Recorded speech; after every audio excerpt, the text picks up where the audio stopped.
de l'Iran. Bon, tout d'abord, vraiment, encore une fois, pour souligner ce que vous dites, les massacres de masse qui ont été commis par ce régime contre sa population.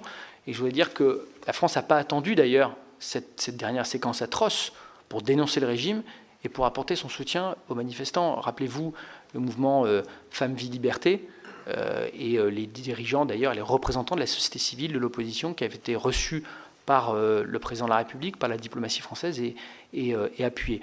Je le disais, encore une fois, il n'y a pas de tabou et de ligne rouge dans les mesures qui peuvent être envisagées pour être le plus efficace possible, pour accentuer la pression sur le régime après ces massacres.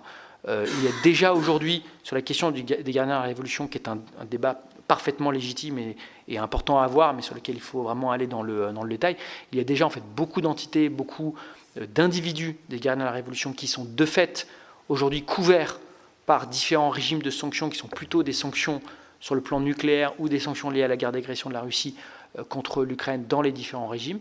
Mais ça fait partie des discussions aujourd'hui entre les États membres et sur lesquelles nous pouvons avancer.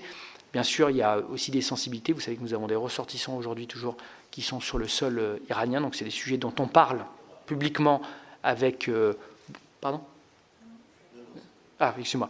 Donc c'est des sujets dont on parle publiquement avec beaucoup de vigilance, mais qui ne nous empêchent pas d'agir et de travailler pour avoir l'approche la plus efficace possible avec nos partenaires européens pour pouvoir tout simplement défendre les principes que l'on défend partout et de façon cohérente à travers le monde.